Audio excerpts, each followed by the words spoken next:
وسلام علی عبادہ الذین اصطفیٰ اما بعد۔ سورہ کہف کے 5 واقعات ہیں۔ ان میں سب سے پہلا واقعہ اصحاب کہف کا واقعہ ہے۔ یہ چند نوجوان تھے جو اپنا ایمان بچانے کے لیے ایک غار میں چلے گئے تھے، اور وہاں پہ اللہ نے ان کو 300 سال کے لیے لمبی نیند سلا دیا تھا۔ نہ ان کے جسم خراب ہوئے، نہ زمین نے ان کو گلایا، وہ کروٹیں بدلتے رہے اور زندہ رہے، اور 300 سال کے بعد اللہ نے پھر ان کو زندہ کر دیا۔ اور 300 سال کے بعد جو قوم تھی وہ ایمان والی تھی۔ جب غار میں گئے تھے تو قوم ایمان والی نہیں تھی، وقت کا بادشاہ کافر تھا اور وہ ایمان والوں کو ٹف ٹائم دے رہا تھا۔ پھر اللہ تعالیٰ نے جب ان کو دوبارہ جگایا تو قوم بھی ایمان والی تھی۔ وہ نوجوان اٹھے اور اللہ نے ان کو دکھا دیا کہ دیکھو حالات ہم اس طرح بدلتے ہیں۔ تو یہ ایک بڑا واقعہ ہے سورہ کہف کا۔ اس میں ہمیں یہ سبق ملتا ہے کہ حالات کو بدلنا عدلنا یہ اللہ کا کام ہے۔ حالات کو کون بدلتا ہے؟ اللہ تعالیٰ مغیر الاحوال ہیں۔ یہ ہمیں کائنات جو چلتی نظر آ رہی ہے نا، ظاہر میں تو لگتا ہے کہ جیسے ہم کچھ کر رہے ہیں، لیکن سچی بات یہ ہے کہ اللہ اس کائنات کو چلا رہے ہیں۔ مجھے اپنے بچپن کی بات یاد ہے، میں پرائمری اسکول میں پڑھتا تھا تو ہمارے محلے میں پتلیوں کا تماشا دکھایا گیا۔ مجھے اس وقت سمجھ نہیں تھی، میں بہت چھوٹا بچہ تھا، تو میرے بڑے بھائی لے گئے۔ ایک آدمی آیا تھا اور اس نے ایک سٹیج لگایا، اور سٹیج کے اوپر ایک پردہ تھا، اور پردے کے آگے چھوٹے چھوٹے بندے تھے، مرد تھے، عورتیں تھیں، اور وہ آپس میں گفتگو بھی کرتے تھے اور آپس میں کھیلتے بھی تھے۔ تو میں چھوٹا بچہ تھا، میں اس کو دیکھ کے بڑا حیران ہوا کہ انسان اتنا چھوٹا بھی ہو سکتا ہے، 6 انچ کا انسان، مرد بھی عورتیں بھی باتیں کر رہے ہیں۔ جب کھیل دیکھ کر گھر واپس گئے تو میں نے اپنے بڑے بھائی سے پوچھا کہ یہ چھوٹے بندے کہاں ہوتے ہیں دنیا میں؟ تو وہ مسکرائے اور مجھے کہنے لگے کہ یہ پتلیاں تھیں، اور ان کے ساتھ ایک تار تھی، ڈور تھی، دھاگا تھا، اور جو پردہ ہے اس کے پیچھے ایک بندہ بیٹھا ہوا تھا۔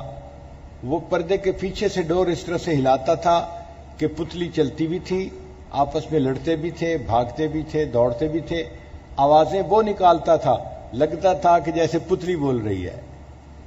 تو اس نے کہا کہ یہ پتلیوں کا تماشا تو ظاہر کا ہے، اصل میں تو دکھانے والا پردے کے پیچھے بیٹھا ہوا تھا۔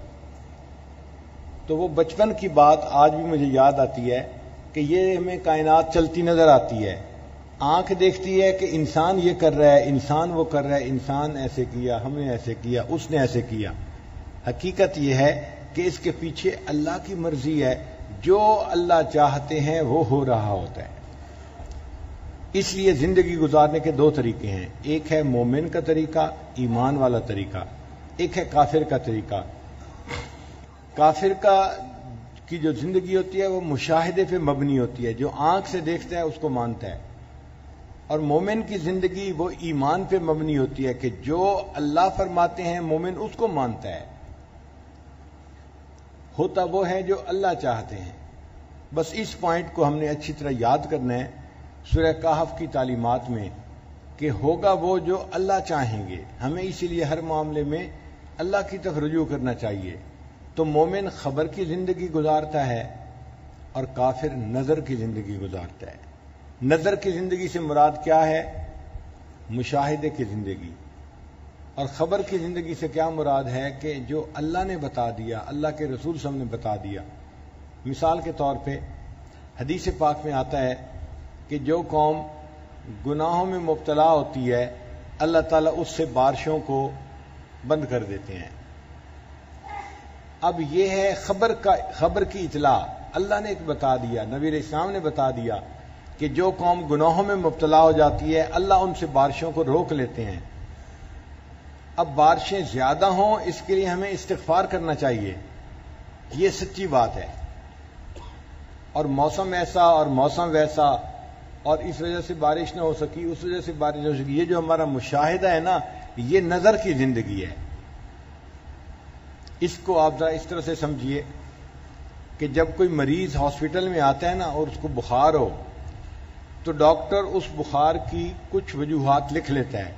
اس مریض کو بخار تھا اور اس بخار کی ایک وجہ انفیکشن بھی ہو سکتی ہے، ایک وجہ ملیریا بھی ہو سکتا ہے، ایک وجہ نمونیا بھی ہو سکتا ہے، ایک وجہ وائرس بھی ہو سکتا ہے، تو مختلف ریزنز ہو سکتی ہیں۔ یہ جو پروبیبل ریزن ہے نا، ان کو کہتے ہیں ڈفرینشیل ریزنز۔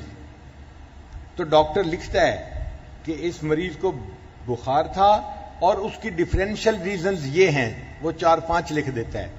پھر اس کے بعد اس کا بلڈ ٹیسٹ کے لیے لیبارٹری بھیجتا ہے، اور لیبارٹری والے ٹیسٹ کے بعد کنفرم کرتے ہیں کہ یہ ملیریا تھا یا انفیکشن کی وجہ سے تھا۔ وہ جو فائنل ریزن کا پتہ چلتا ہے نا ٹیسٹ کے بعد، اس کو کہتے ہیں ڈیفینیٹ ریزن۔ یہ ڈیفینیٹ ریزن ہے، اس کی وجہ سے بخار ہوا۔ تو ایک ڈفرینشیل ریزن ہوتی ہے اور ایک ڈیفینیٹ ریزن ہوتی ہے۔ ہم جو نظر سے دیکھتے ہیں نا سارا کچھ، یہ ڈفرینشیل ریزنز ہیں، ہو بھی سکتی ہیں، نہیں بھی ہو سکتی۔ لیکن اللہ نے جو بتا دیا یا نبی علیہ السلام نے جو بتا دیا حدیث مبارکہ میں، وہ جو ریزن ہوتی ہے وہ ڈیفینیٹ ریزن ہوتی ہے۔ چنانچہ قرآن پاک میں فرمایا گیا کہ جو قوم استغفار زیادہ کرتی ہے اللہ ان کو بارشیں عطا فرماتا ہے۔ تو یہ ریزن کون سی ہوئی؟ ڈیفینیٹ ریزن ہوئی، پکی بات ہے۔ جو قوم استغفار کرے گی اللہ اس کو زیادہ بارشیں عطا فرمائیں گے۔ حدیث مبارکہ میں ہے جو قوم بدکاری میں مبتلا ہو جاتی ہے ان قوم میں نئی نئی بیماریاں پیدا ہو جاتی ہیں جو کبھی سنی بھی نہیں ہوں گی۔ آپ دیکھیں کہ جن قوموں میں آج حیا کی کمی ہے اور بدکاری زیادہ ہے، وہاں پر عجیب و غریب نئی نئی بیماریاں آ رہی ہیں۔ ہمارے بڑوں نے کبھی ان کا نام بھی نہیں سنا تھا۔ آپ یہ بتائیں کہ یہ جو ٹینشن کا لفظ ہے یہ اردو کا ہے یا انگریزی کا ہے؟ انگریزی کا ہے، اردو میں لفظ ہی نہیں تھا۔ اینگزائٹی کا لفظ انگریزی کا ہے یا اردو کا ہے؟ ہماری اردو میں الفاظ اس لیے نہیں کہ ہمارے اسلاف کی زندگی میں یہ کیفیتیں ہوتی نہیں تھیں، انہوں نے اس کے لیے لفظ ہی نہیں بنایا۔ یہ تو غیروں کی زندگی کی کیفیات تھیں، اور آزاد زندگی گزارنے کی وجہ سے، گناہوں کی زندگی گزارنے کی وجہ سے وہ کیفیات ہمارے اندر بھی آ گئیں، اور ہمیں بھی ان کی زبان کے لفظ اپنی زبان میں استعمال کرنے پڑ گئے۔ آج جس کو دیکھو اسی کو ٹینشن ہو رہی ہے۔ بھئی یہ کیا مصیبت ہے؟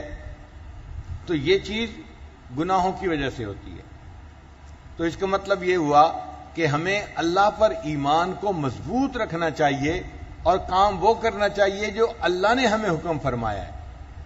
آنکھ جو بھی دیکھ رہی ہو وہ غلط ہو سکتا ہے، لیکن اللہ نے جو کہہ دیا، رسول اللہ صلی اللہ علیہ وسلم نے جو فرما دیا، وہ غلط نہیں ہو سکتا، وہ ہمیشہ سچا ثابت ہوگا۔ اس کو کہتے ہیں یقین محکم اور ایمان کامل۔ ہر مومن کے دل میں یہ یقین پکا ہونا چاہیے۔ چنانچہ وہ نوجوان جانتے تھے کہ ہم ایمان کو بچانے کے لیے جو ہے وہ ہمارے لیے ایمان بچانا مشکل ہو گیا ہے۔ اب ایمان کیسے بچے گا؟ اللہ ہی بچائیں گے۔ تو اللہ کی طرف رجوع کرنے کے لیے وہ شہر سے اپنے گھروں کو چھوڑ کر پہاڑوں کے اندر غار میں چلے گئے، اور پھر اللہ نے ان کے ایمان کی حفاظت کر کے دکھا دی نا۔ اسی طرح ہم اللہ یقین رکھیں گے، اللہ تعالی ہمارے حالات کو سنوار دیں گے۔ اب اس کو تھوڑا اور اچھی طرح سمجھ لیجئے، جو کہ معاملہ ہے اہم۔ ایمان پکا ہونا چاہیے بندے کا۔ حضرت موسیٰ علیہ السلام کو وحی نازل ہوئی، وما تلک بیمینک یا موسیٰ، اے موسیٰ علیہ السلام آپ کے ہاتھ میں کیا چیز ہے؟ تو موسیٰ علیہ السلام کے ہاتھ میں ڈنڈا تھا، عصا تھا، لکڑی تھی جس کو انہوں نے پکڑا ہوا تھا۔ وہ بکریاں چراتے تھے، اور بکریاں چرانے والے کے ہاتھ میں ڈنڈا ہونا ضروری ہوتا ہے، کیونکہ وہ بکری کو ذرا دور سے دکھاتا ہے اور بکری پھر سیدھے راستے پہ آ جاتی ہے، ورنہ تنگ کرتی ہے، ادھر بھاگتی ہے ادھر بھاگتی ہے۔ تو جب اللہ نے پوچھا اے میرے پیارے موسیٰ علیہ السلام آپ کے ہاتھ میں کیا ہے؟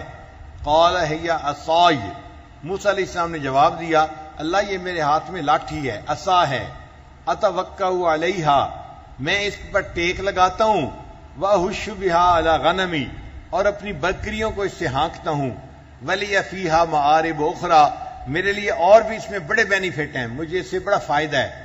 یعنی موسیٰ علیہ السلام نے کہا کہ یہ لکڑی ہے جو بکریاں چرانے والے بندے کو فائدہ پہنچاتی ہے، اس کو فائدے کی چیز بتایا۔ اللہ نے فرما دیا کہ القھا یا موسیٰ، اے موسیٰ علیہ السلام اس لکڑی کو زمین پر پھینک دو۔ اب حضرت موسیٰ علیہ السلام نے جب عصا کو زمین کے اوپر پھینکا فَإِذَا هِيَ حَيَّةٌ تَسْعَىٰ، وہ تو بڑا سانپ بن گیا۔ تسعا کہتے ہیں بھاگنے والے کو، اور حیہ کہتے ہیں پائتھن کو، بڑا اژدہا بن گیا۔ فَأَوْجَسَ فِي نَفْسِهِ خِیفَةً مُوسیٰ، حضرت موسیٰ علیہ السلام تو اژدہا کو دیکھ کے ڈر گئے، یہ فطرت ہے انسان کی۔ جب اچانک انہوں نے اژدہا کو دیکھا تو گھبرا گئے۔ اللہ نے فرمایا لا تخف، ڈرو نہیں، خذھا، اس کو پکڑ لیجئے، سنعیدھا سیرتھا الاولی، ہم اس کو دوبارہ پہلے والی سیرت میں لوٹا دیں گے۔ تو موسیٰ علیہ السلام نے جب اژدہا کو پکڑا تو وہ پھر عصا بن گیا۔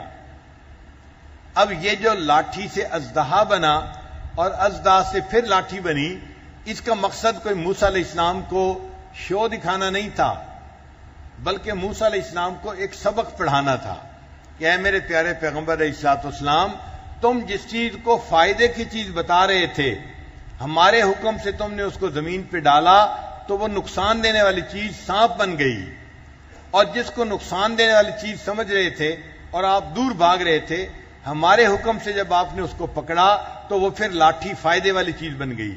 تو نفع اور نقصان یہ چیزوں میں نہیں ہوتا، نفع اور نقصان ہم چیزوں میں خود ڈال دیتے ہیں۔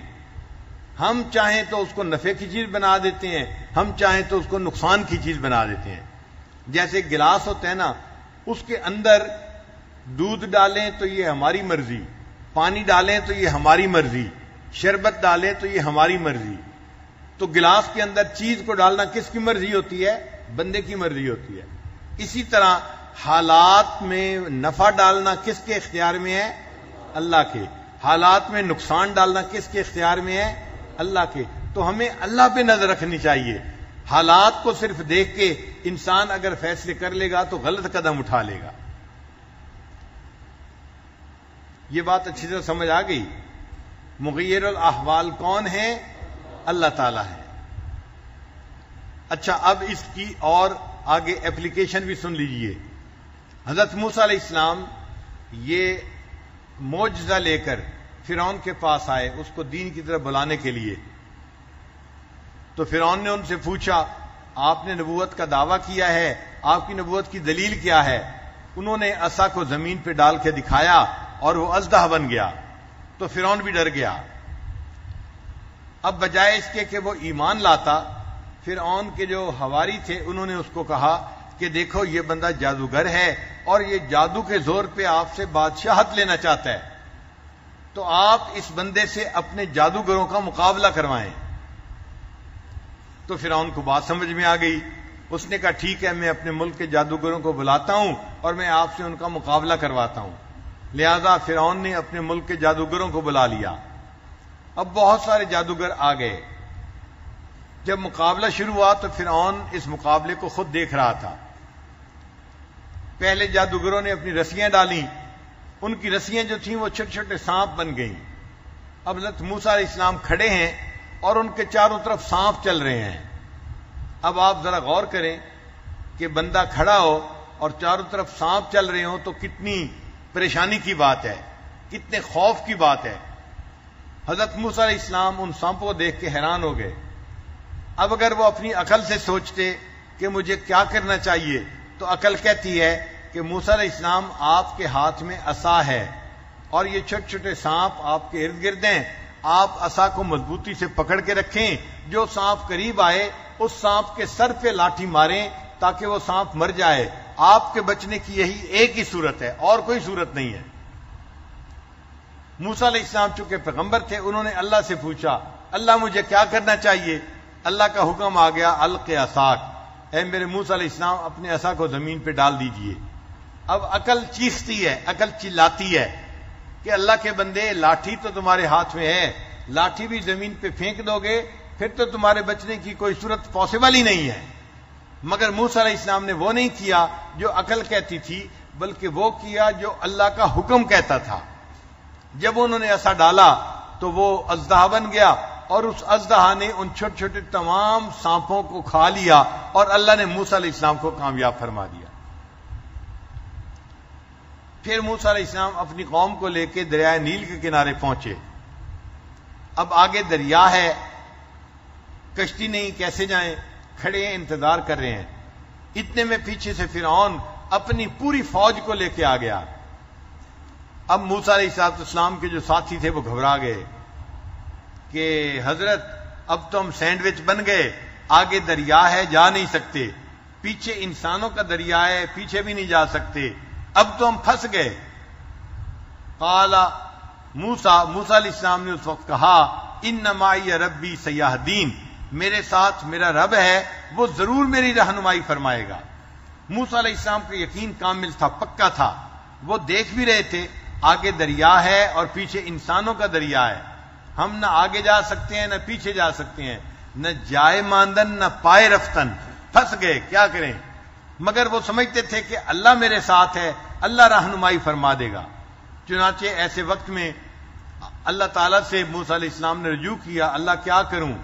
اللہ نے حکم فرمایا ان اضرب بعصاک البحر، میرے پیارے موسیٰ علیہ السلام اس پانی پر عصا ماریے۔ اب دریا کے پانی پہ آپ لاٹھی ماریں تو کیا ہوتا ہے؟ عقل کہتی ہے کچھ بھی نہیں ہوتا، عقل کہتی ہے یہ کیا کام کر رہے ہو بے فائدہ قسم کا، بھئی پانی پہ لاٹھی مارو گے کیا ہوگا؟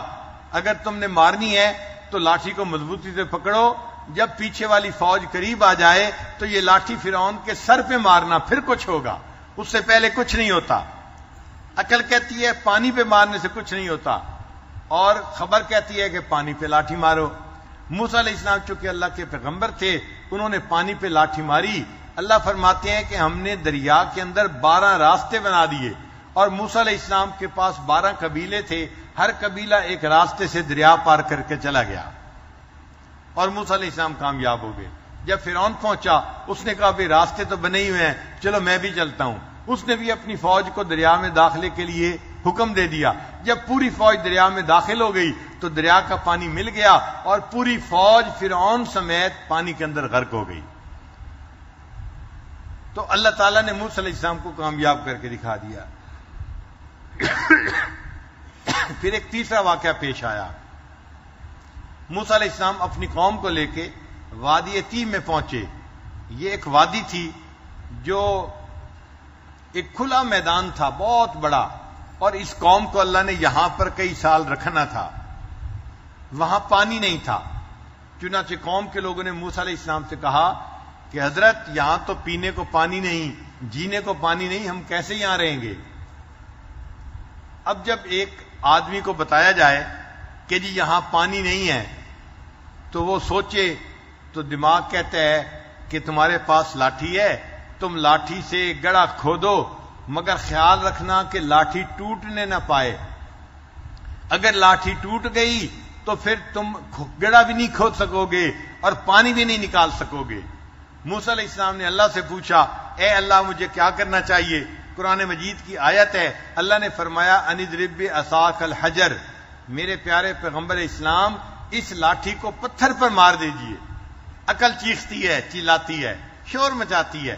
عقل کہتی ہے کہ اگر تمہارے ہاتھ میں ایک لاٹھی ہے اور اس کو بھی تم پتھر پہ مارو گے تو لاٹھی بھی ٹوٹ جائے گی، امید کا آخری سہارا بھی ختم ہو جائے گا۔ مگر اللہ کا حکم ہے نہیں، لاٹھی کو پتھر پہ مارو۔ حضرت موسیٰ علیہ السلام چونکہ پیغمبر تھے، انہوں نے وہ کیا جو اللہ کا حکم تھا۔ حدیث قرآن پاک میں ہے کہ جب انہوں نے لاٹھی پتھر پہ ماری، اللہ نے اس چٹان سے چشمے کو جاری فرما دیا اور پوری قوم کو پینے کے لیے استعمال کے لیے وہاں سے پانی مل گیا۔ تو کامیابی کس میں ہے؟ خبر پر عمل کرنے میں ہے۔ نظر پر عمل کریں گے تو ہم دھوکہ بھی اٹھا سکتے ہیں، ہمارا مشاہدہ ٹھیک بھی ہو سکتا ہے اور کبھی ٹھیک نہیں بھی ہو سکتا، چونکہ یہ ڈفرینشیل ریزن ہے، یہ پروبیبلٹی ہے، پاسبل ہے ہو جائے اور پاسبل ہے نہ ہو۔ اس لیے زندگی کی بنیاد مشاہدے پہ نہ رکھیں، زندگی کی بنیاد اللہ کے حکم پر رکھیں۔ جو اللہ کے حکم پہ بنیاد رکھے گا ہمیشہ کامیاب ہوگا، چونکہ اس کے ساتھ اللہ کی مدد ہے، اللہ ذلت کے نقشوں میں سے عزت نکال دیں گے اس کے لیے، اور جو اپنی نظر پہ جو ہے یقین کرے گا اللہ اس کے لیے عزت کے نقشوں میں سے ذلت نکال دیں گے۔ اس لیے مومن وہ ہوتا ہے جو اللہ پہ ایمان کو مضبوط رکھتا ہے اور اللہ کے وعدوں پہ بھروسہ کرتا ہے، اور بالآخر اسی بندے کو کامیابی نصیب ہوتی ہے۔ یہ بات اچھی طرح ذہن نشین ہو گئی۔ اب اس کے لیے ایک اور واقعہ سن لیجئے کہ حضرت موسیٰ علیہ السلام جب بچے تھے، ماں کی گود میں تھے، اس وقت فرعون نے قانون بنایا ہوا تھا کہ جو بنی اسرائیل میں بچہ پیدا ہوتا بچے کو ذبح کر دیا جاتا تھا، اور اگر لڑکی پیدا ہوتی تو اس کو زندہ رکھا جاتا تھا۔ آپ دیکھیے کتنا ظالم بادشاہ تھا فرعون۔ آج کے زمانے میں کسی کے بچے کو کوئی ہاتھ لگا کے تو دیکھو انسان کی بادشاہت چلی جائے گی، حکومت الٹ جائے گی، لیکن اس زمانے میں اس نے ہزاروں بچوں کو ذبح کروایا۔ پوری قوم میں کوئی بندہ آواز اٹھانے والا نہیں تھا، کوئی اس کو پوچھنے والا نہیں تھا کہ تم یہ ظلم کیوں کر رہے ہو، معصوم بچوں کو کیوں ذبح کرواتے ہو۔ اب موسیٰ علیہ السلام کی والدہ گھبرانے لگی کہ اگر پولیس کو پتہ چل گیا کہ میرے گھر میں دودھ پیتا بچہ ہے، وہ پکڑ کے لے جائے گی اور بچے کو ذبح کر دیا جائے گا۔ تو اللہ نے موسیٰ علیہ السلام کی والدہ کے دل میں الہام فرمایا۔ قرآن مجید کی آیت سن لیجئے، اللہ فرماتے ہیں وَأَوْحَيْنَا إِلَىٰ أُمِّ مُوسَىٰ أَنْ أَرْضِعِيهِ، ہم نے وحی کی، الہام کیا موسیٰ علیہ السلام کی والدہ کو، آپ اپنے بچے کو دودھ پلائیے۔ فَإِذَا خِفْتِ عَلَيْهِ، اور اگر آپ کو ڈر لگے کہ بچے کو پولیس پکڑ کے لے جائے گی، فَأَلْقِيهِ فِي الْيَمِّ، آپ اس بچے کو دریا میں ڈال دیجئے۔ فَلْيُلْقِهِ الْيَمُّ بِالسَّاحِلِ، پھر دریا سے یہ بچہ ساحل پر جائے گا۔ يَأْخُذْهُ عَدُوٌّ لِّي وَعَدُوٌّ اللَّهِ، اور اس بچے کو وہ بندہ پکڑے گا جو بچے کا بھی دشمن ہے، اللہ فرماتے ہیں میرا بھی دشمن ہے، یعنی فرعون۔ مگر اللہ فرماتے ہیں وَلَا تَخَافِي وَلَا تَحْزَنِي، تم ڈرنا بھی نہیں گھبرانا بھی نہیں، اِنَّا رَادُوهُ إِلَيْكَ، ہم اس بچے کو تمہارے پاس واپس لوٹائیں گے، وَجَاعِلُوهُ مِنَ الْمُرْسَلِينَ، اور ہم نے اس بچے کو رسولوں میں سے بنانا ہے۔ تو اللہ نے موسیٰ علیہ السلام کی والدہ کو یہ پیغام دیا، اور آزاد ہے، اور ماں بچے کے معاملے میں بڑی ٹچی ہوتی ہے، اس لیے بڑی غمزدہ بھی تھی کہ میں بچے کو دریا میں کیسے ڈالوں۔ عقل کہتی ہے یا اللہ اگر آپ بچے کو بچانا چاہتے ہیں، میں بچے کو چھت کے اوپر جا کے لٹا آتی ہوں، کوئی پولیس والا چھت پہ جا ہی نہیں، اگر چھت پہ نہیں تو میں کسی غار میں لٹا آتی ہوں، پولیس والا غار میں جا ہی نہ سکے۔ مگر اللہ تعالیٰ بندے کے مشاہدے کو توڑوانا چاہتے ہیں کہ تم مشاہدے کو توڑو تب میری مدد آئے گی۔ اللہ نے فرمایا اس کو دریا میں ڈالو۔ اب موسیٰ علیہ السلام کی والدہ نے بچے کو ایک بکسے میں ڈالا اور بکسے کو دریا میں ڈال دیا۔ اب دیکھیں بکسے میں اگر بچہ ہو تو بکسے کو واٹر پروف ہونا چاہیے کہ پانی اندر نہ جا سکے، اگر اس کے اندر پانی چلا جائے تو بچہ ڈوب کے مرے گا۔ اب اس کو اگر واٹر پروف بنائیں تو وہ ایئر ٹائٹ بھی بن جائے گا۔ عقل کہتی ہے تیرا بچہ ہرگز نہیں بچتا، تو اگر بکسے کو واٹر پروف بنائے گی تو بکسے میں ہوا نہیں جائے گی، تیرا بچہ سانس گھٹ کے مر جائے گا، اور اگر اس میں سوراخ رکھے گی ہوا کے لیے تو دریا میں ڈال رہی ہو اس میں سے پانی جائے گا اور تیرا بچہ ڈوب کے مر جائے گا۔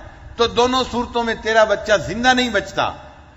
لیکن ماں کو اللہ کے وعدے پہ بھروسہ تھا کہ میرے اللہ نے فرمایا ہے مجھے وہ کرنا ہے جو اللہ چاہتے ہیں۔ اس نے بچے کو بکسے میں ڈالا اور بکسے کو پانی کے اندر پھینک دیا۔ ماں گھر واپس آ گئی، اب جو بکسا تھا وہ پانی کے اندر تیرتا تیرتا تیرتا دریا میں جا رہا ہے۔ اللہ کی شان دیکھیں، شام کا وقت تھا اور فرعون اپنی بیوی کے ساتھ دریا کے کنارے چہل قدمی کے لیے آیا ہوا تھا۔ اب وہ جو چہل قدمی کر رہا تھا تو تفاسیر میں لکھا ہوا ہے 800 نوکر اس کے ارد گرد پہلا دے رہے تھے اور خدمت کے لیے موجود تھے۔ 800 بندے بادشاہ سلامت کے ارد گرد تھے، یہ اس کا پروٹوکول تھا اس زمانے کا۔ اب بادشاہ دریا کے کنارے ہے اور وہ جو ارد گرد محافظ تھے انہوں نے دیکھا کہ دریا میں ایک بکسا آ رہا ہے، تو ان میں سے ایک بندہ جو تھا وہ دریا کے اندر گیا اور بکسے کو اٹھا کے لایا۔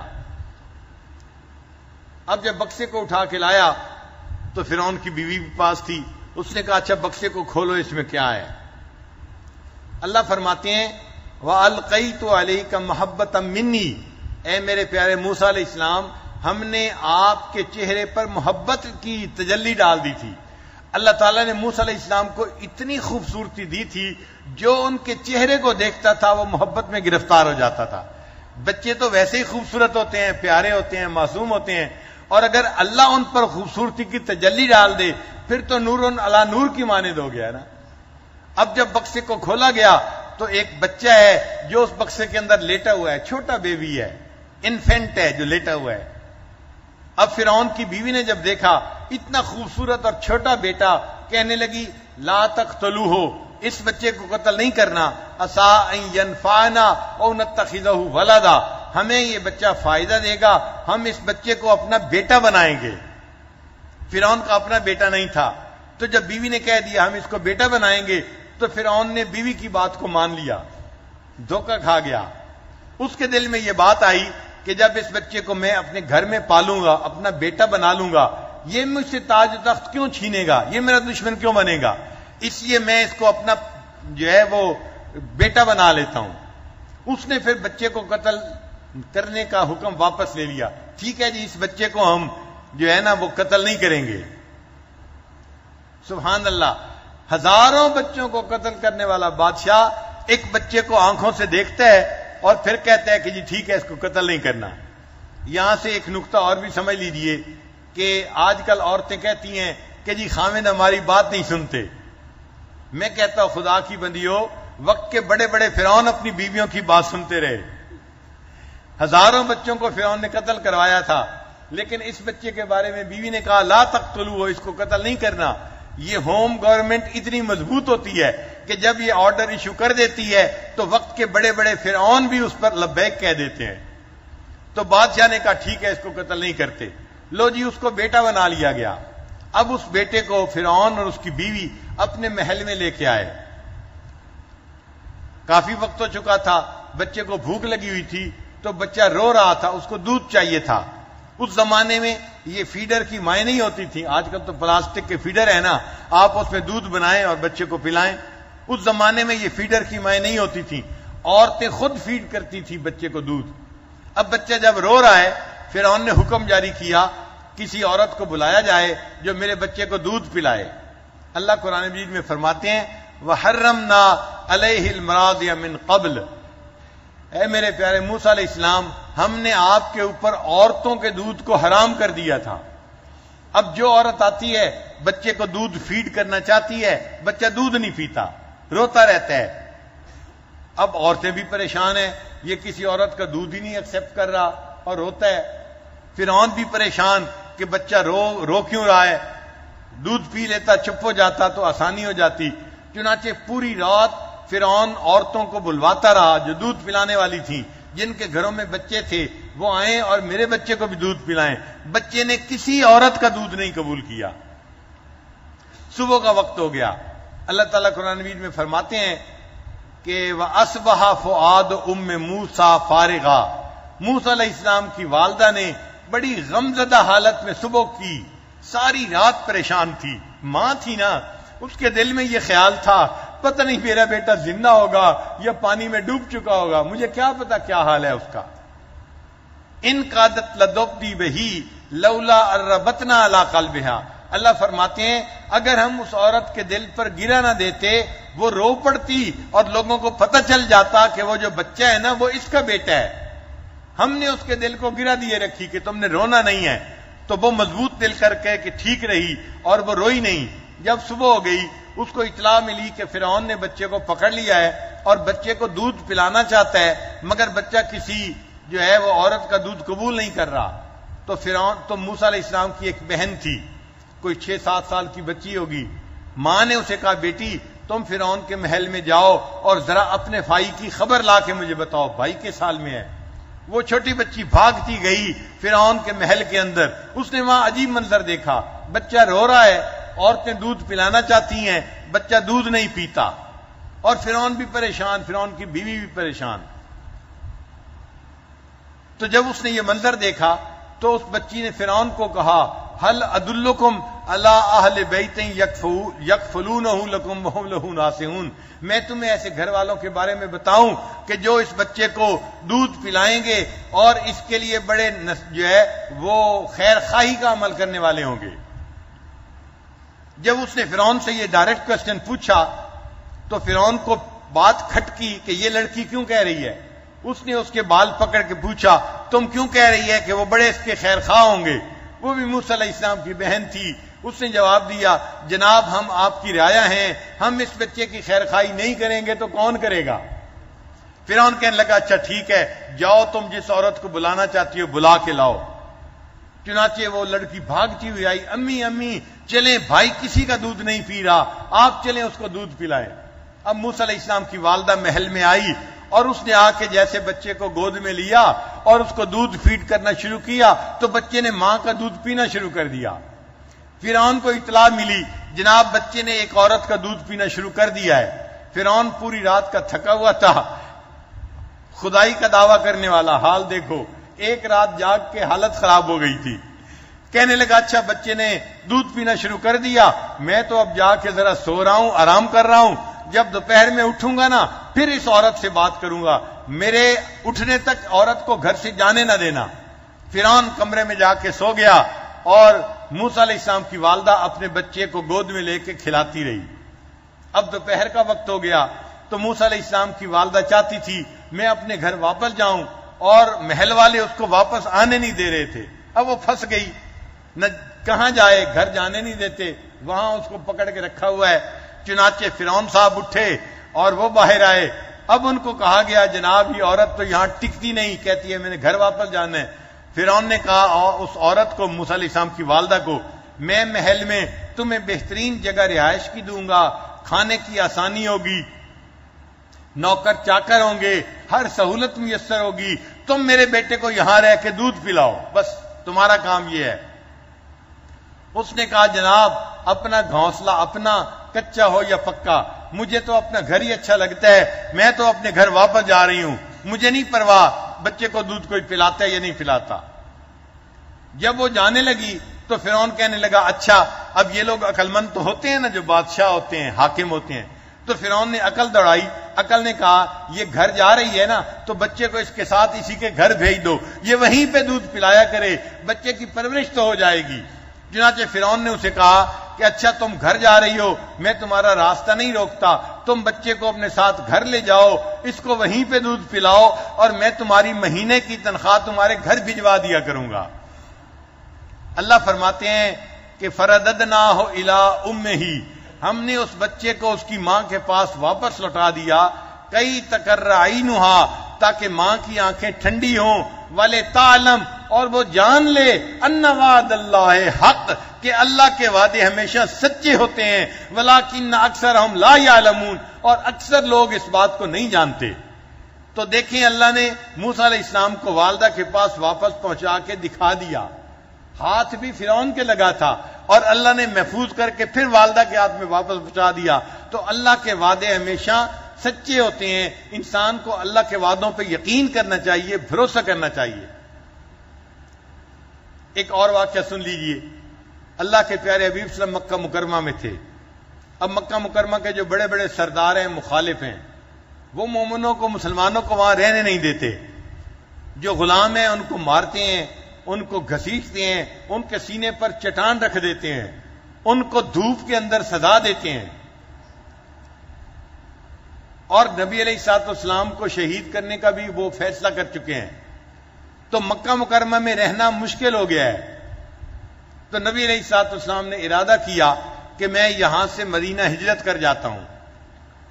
چنانچہ جب نبی علیہ السلام ہجرت کے لیے تیار ہو گئے تھے، اس وقت اللہ تعالیٰ آیتیں اتار رہے ہیں، ان الذی فرض علیک القرآن لرادک الی معاد، جس پروردگار نے آپ کے اوپر قرآن کو نازل کیا وہ آپ کو آپ کے اس ٹھکانے کی طرف واپس لوٹائے گا۔ اب ظاہری عقل سے سوچیں، عقل کہتی ہے اس شہر میں میں رہ تو سکتا نہیں، میرا اپنا گھر ہے، لوگ رہنے نہیں دیتے، مجھے شہر سے نکالا جا رہا ہے، اور اللہ آپ کہتے ہیں کہ میں آپ کو یہاں واپس لوٹاؤں گا، یہ کیسے پاسبل ہو؟ عقل اس بات کو تسلیم نہیں کرتی۔ مگر اللہ کا قرآن تھا. نبی علیہ السلام جانتے تھے اللہ مجھے یقیناً واپس لوٹائیں گے. تو نبی علیہ السلام ہجرت کر کے مدینہ تشریف لے گئے اور 8 سال کی قلیل مدت میں، تھوڑی سی مدت میں ایسا وقت حالات بدلے کہ موسیٰ علیہ السلام کے حضرت نبی علیہ السلام مدینہ طیبہ سے فتح مکہ کے سفر پہ پھر واپس مکہ مکرمہ آئے اور اللہ نے مکہ کو فتح کروا دیا اور نبی علیہ السلام فاتح بن کر مکہ میں داخل ہوئے. حدیث مبارکہ میں ہے جب نبی علیہ السلام اپنی اونٹنی پر سوار تھے اور مکہ مکرمہ داخل ہو رہے تھے تو نبی علیہ السلام اللہ کی بارگاہ میں جھکے ہوئے تھے. آپ کی پیشانی جھکی ہوئی تھی.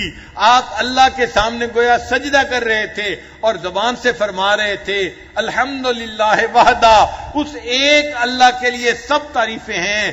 انجز وعدہ، اس نے اپنے وعدے کو سچا کر دکھایا.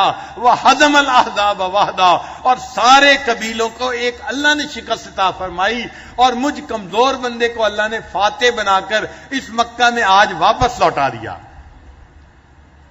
تو اس کا مطلب یہ کہ اللہ جو وعدہ کرتے ہیں ہمیشہ سچا ہوتا ہے. جو قرآن میں آ گیا یا حدیث میں آ گیا ہمیں اس کے مطابق زندگی کو بسر کرنا ہے. ہم ہمیشہ کامیاب ہوں گے.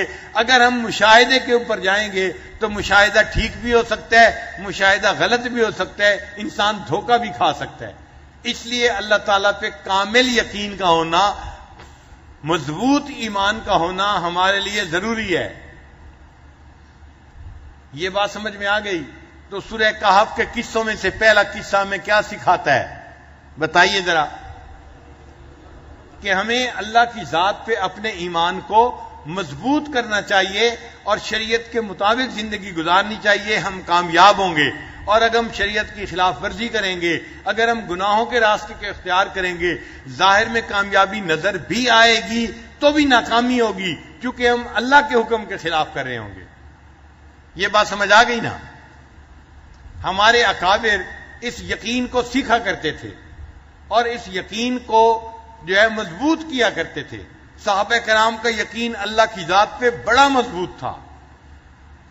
حضرت خالد بن ولید رضی اللہ تعالیٰ عنہ حضرت عمر رضی اللہ عنہ کے زمانے میں امیر لشکر تھے، یعنی کمانڈر ان چیف تھے فوج کے، خالد بن ولید رضی اللہ عنہ. اور اللہ کی شان، وہ جہاں جاتے تھے، جس محاذ پہ جاتے تھے ان کو کامیابی ہوتی تھی، جس محاذ پہ جاتے تھے کامیابی ہوتی تھی. ایک دن حضرت عمر رضی اللہ عنہ نے ایک لیٹر لکھا اور لیٹر میں یہ لکھا کہ خالد بن ولید، ایک بندے کو میں یہ خط دے کے بھیج رہا ہوں، جب یہ خط آپ کے ہاتھ میں پہنچے تو آپ کمانڈر ان چیف کے عہدے سے معزول کر دیے گئے. آپ کو میں نے اس عہدے سے ہٹا دیا اور جس بندے کو میں نے بھیجا ہے اس بندے کو میں نے کمانڈر ان چیف بنا دیا. اب خالد بن ولید عنہ فتوحات کرنے والے ایسے عظیم صحابی حیران ہیں. ایک بندہ آیا، جی امیر المومنین کا یہ پیغام ہے، انہوں نے یہ لیٹر دیا ہے اور اس پہ آفس آرڈر تھا کہ آپ کو کمانڈر ان چیف کے عہدے سے معزول کیا جاتا ہے اور آنے والا جو بندہ ہے یہ کمانڈر ان چیف ہوگا. اور آپ کے لیے 2 آپشنز ہیں. اگر آپ ایک عام سپاہی بن کے لڑنا چاہتے ہیں آپ وہاں لڑیں، وہاں رہیں اور وہیں پہ لڑیں، اور اگر آپ واپس آنا چاہتے ہیں تو میرے پاس مدینہ منورہ میں آپ واپس آ جائیں، چونکہ آپ کمانڈر ان چیف معزول ہو رہے ہیں، میرے پاس آ کے زندگی گزاریں. خالد بن ولید عنہ کو وہ لیٹر ملا، انہوں نے فیصلہ کر لیا کہ جی ٹھیک ہے، آنے والا بندہ کمانڈر ان چیف یہ ہے. انہوں نے اپنے پورے اختیارات اس کو دے دیے اور اس کو فوج کا کمانڈر ان چیف بنا دیا اور اپنے بارے میں فیصلہ کیا کہ میں ایک عام سپاہی بن کر یہیں رہوں گا اور اللہ کے راستے میں لڑائی کروں گا، جہاد کروں گا. یہ اسلامی تاریخ کا بڑا عجیب و غریب واقعہ ہے. کسی نے خالد بن ولید عنہ سے پوچھا، آپ پوری فوج کے کمانڈر ان چیف تھے، بغیر کسی غلطی کے امیر المومنین نے آپ کو معزول کر دیا اور آپ نے ایک عام سپاہی بن کر لڑنے کو ترجیح دی، آپ واپس مدینہ کیوں نہیں چلے گئے؟ انہوں نے کہا اس لیے کہ میں کمانڈر ان چیف بن کے جس اللہ کو راضی کرنے کے لیے لڑ رہا تھا، جب میں عام سپاہی بن کر لڑا تب بھی اسی اللہ کو راضی کرنے کے لیے لڑ رہا تھا. میرے مقصد میں فرق نہیں آیا، اس لیے میں واپس مدینہ نہیں آیا، میں نے سپاہی بن کے لڑنے کو پسند کیا. کسی نے حضرت عمر رضی اللہ عنہ سے پوچھا امیر المومنین آپ نے فوج کو اتنے بڑے کمانڈر ان چیف سے محروم کر دیا تو آپ نے امت کا فائدہ نہیں کیا. تو عمر رضی اللہ عنہ نے جواب دیا کہ میں نے امت کا فائدہ کیا ہے، امت کا نقصان نہیں کیا. حضرت کیسے؟ اتنا کیپیبل کمانڈر ان چیف تھا، جہاں جاتا تھا فتح ہوتی تھی، ان میں تدبر تھا، بہادری تھی، بڑے حوصلے والے تھے، وقت کے مناسب بڑے اچھے ڈیسیژن لیتے تھے. آپ نے ان کو کیوں معزول کر دیا؟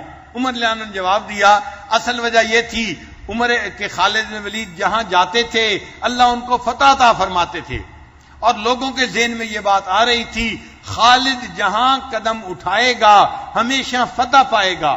تو اللہ سے نظر ہٹ کے لوگوں کی خالد بن ولید پر نظر جا رہی تھی. میرے دل میں ڈر ہوا ایسا نہ ہو کہ لوگوں کا ایمان کمزور ہو جائے، اللہ سے نظر ہٹ کے بندے پہ چلی جائے.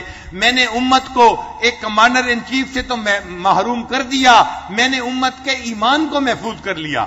اب جو نیا کمانڈر ان چیف بنے گا اس کے ساتھ اللہ کی مدد ہوگی، وہ بھی جہاں جائے گا اللہ فتح عطا فرمائیں گے، اور لوگوں کی نظر لوگوں پر نہیں ہوگی بلکہ لوگوں کی نظر اللہ کی ذات پر ہوگی. تو صحابہ کرام بھی اس چیز کا بڑا خیال رکھتے تھے کہ ہماری نظر کس پہ رہنی چاہیے؟ اللہ کی ذات پہ رہنی چاہیے. اس لیے مدارس میں علماء یقین بناتے ہیں، خانقاہوں میں مشائخ یقین بناتے ہیں، اور اس یقین کی وجہ سے انسان کا ایمان مضبوط ہو جاتا ہے. مدارس میں کیسے یقین بنتا ہے؟ ہمارے اکابر کا ایک مدرسہ تھا، اکابر علماء دیوبند کا. دیوبند ایک چھوٹی سی بستی ہے انڈیا میں، وہاں ایک مدرسہ تھا، اس کو بنایا حضرت مولانا قاسم نانوتوی رحمۃ اللہ علیہ نے. اچھا آج ہم مدرسے بناتے ہیں نا تو ہماری حالت یہ ہے ہم اللہ سے دعائیں مانگتے ہیں اے اللہ مدرسے چلنے کے لیے کوئی مستقل آمدنی کا ذریعہ ہو جائے تاکہ یہ جو ہر وقت کی ٹینشن ہے نا یہ ختم ہو جائے اور ہم تنخواہیں دے سکیں بچوں کے لیے، ہم جو ہے وہ کھانے کا انتظام کر سکیں، یہ ہر وقت کی ذہنی جو ٹینشن ہے اس سے نجات دے دے. اے اللہ مدرسے کے لیے کوئی مستقل آمدنی کا ذریعہ بنا دے. پھر ہم اپنی کھیتی باڑی کرتے ہیں، محنت مزدوری کرتے ہیں، اور اپنے مدرسوں کو ہم اپنی مدد آپ کے تحت چلاتے ہیں، یا بعض جگہوں پہ لوگ چندہ کرتے ہیں اور مدرسوں کو چلاتے ہیں. ہماری حالت یہ ہے. حضرت مولانا قاسم نانوتوی رحمۃ اللہ نے مدرسہ بنایا، انہوں نے مدرسے کے اصول بنائے 8. کتنے اصول بنائے؟ 8 اصول بنائے. اس کو حصول ہشتگانہ کہتے ہیں، فارسی میں 8 کو ہشت کہتے ہیں.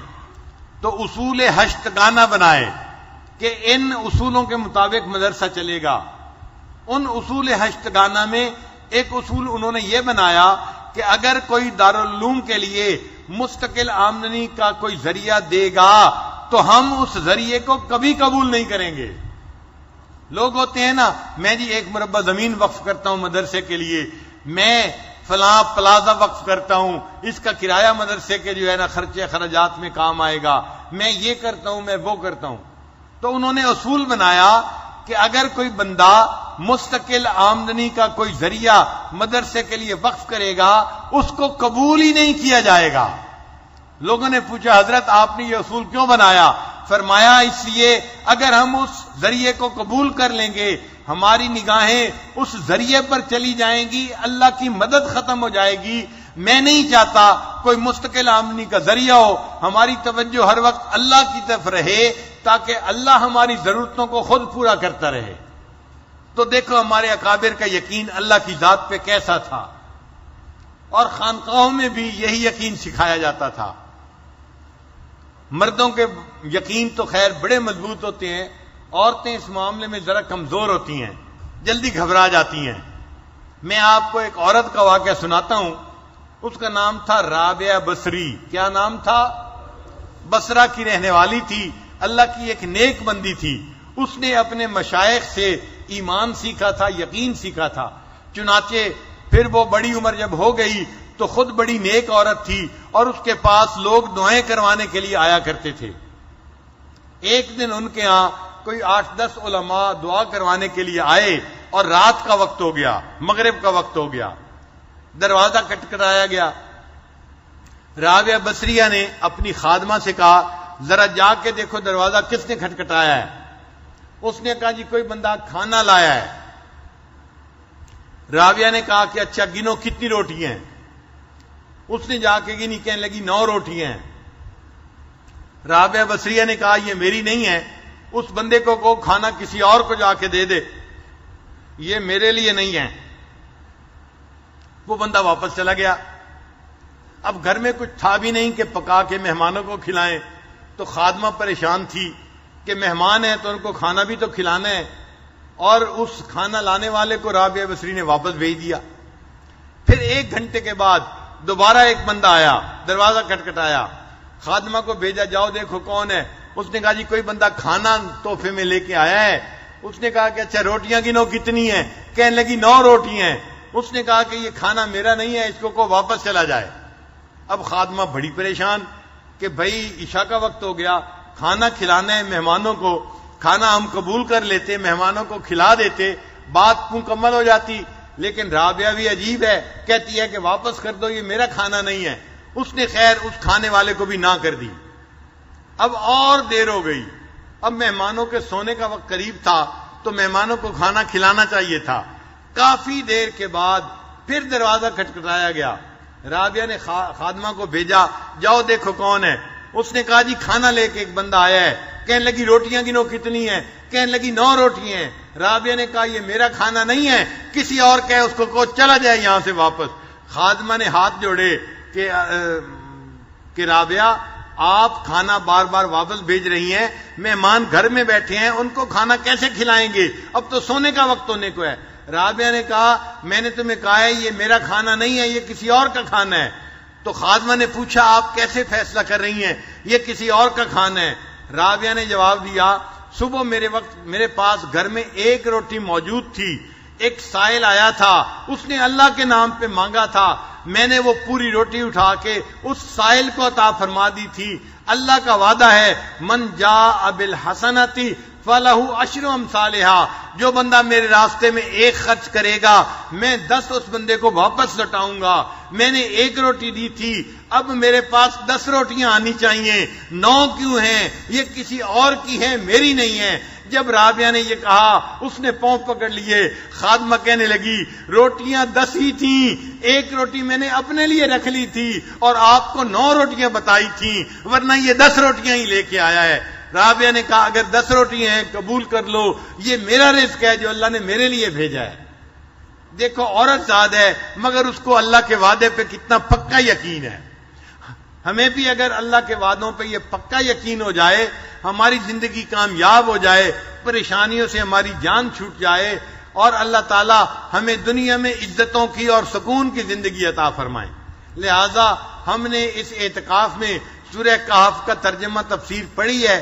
ہم نے ذہن میں یہ بات بٹھانی ہے، ہم نے زندگی کس کے حکم کے مطابق گزارنی ہے؟ اللہ کے حکم کے مطابق گزارنی ہے. ہم نے اگر کبھی بھروسہ کرنا ہے تو کس پہ کرنا ہے؟ اللہ پہ بھروسہ کرنا ہے. اللہ سے بہتر بھروسہ ہم کہیں نہیں کر سکتے. نہ کہیں جہاں میں اما ملی، جو اما ملی تو کہاں ملی، نہ کہیں جہاں میں اما ملی، جو اما ملی تو کہاں ملی. میرے جرم خانہ خراب کو تیرے عفو بندہ نواز میں. اگر بندہ پریشان ہوتا ہے دنیا میں کہیں سکون نہیں ملتا، اگر ملتا ہے تو اللہ کے در پہ ملتا ہے. پریشانی کے عالم میں آپ لوگوں کے گھروں میں مت جائیں، لوگوں کے دفتروں میں مت جائیں، ان سے جا کے فریاد اور ریکویسٹ مت کریں. جب پریشانی ہو، بیماری ہو، مصیبت ہو، مصلے پہ وضو کر کے آ جائیں. یہ اللہ کا در ہے. 2 رکعت نفل پڑھ کے دامن اٹھا کے اللہ سے دعائیں مانگے، اللہ پریشانی بھی ختم کر دیں گے، مصیبت سے بھی محفوظ فرما دیں گے، اللہ مدد بھی فرما دیں گے، قرضوں سے بھی نجات عطا فرما دیں گے، اللہ ذلت کے نقشوں میں سے عزت نکال دیں گے، ناکامی کے نقشوں میں سے بندے کے لیے کامیابی عطا فرما دیں گے. ہمارا یقین جتنا اللہ پہ پختہ ہوگا اتنی ہماری زندگی کامیاب ہوگی. ہم نے سورہ کہف میں اصحاب کہف کے قصے سے یہ سبق سیکھا ہے. ہم انشاءاللہ اپنے دلوں میں مضبوط ایمان کو پیدا کریں گے اور اسی کے اوپر ہم اپنی پوری زندگی گزاریں گے. آپ دیکھیے ہماری فوج کے جو مختلف اصول ہیں ان میں یقین کامل یہ بھی ایک مستقل اصول ہے ان کا لکھا ہوا. آپس میں اتحاد بھی ہو اور یقین کامل بھی ہو، چونکہ اس سے اللہ کی مدد اترتی ہے۔ یہ یقین کامل ہمارے اوپر آ گیا، اللہ ہمارے گھروں میں اپنی برکتیں عطا فرمائیں گے، اللہ ہمارے اس ملک کی حفاظت فرمائیں گے، اور اللہ ہمیں دنیا میں کامیابی عطا فرمائیں گے۔ دعا ہے اللہ ہمارے پیارے ملک کی حفاظت فرمائے، اس کو دشمنوں کی دشمنی سے محفوظ فرمائے، اور اس کو اللہ تعالیٰ دین کا قلعہ بنائے، اور ہمیں شریعت کے مطابق زندگی گزارنے کی توفیق عطا فرمائے۔ اور جو ہمارے ملک کے دشمن ہیں اندرونی یا بیرونی، اللہ ان کو ہدایت عطا فرمائے، اور جن کی قسمت میں ہدایت نہیں، اللہ ان کو چن چن کے دفع دور فرمائے۔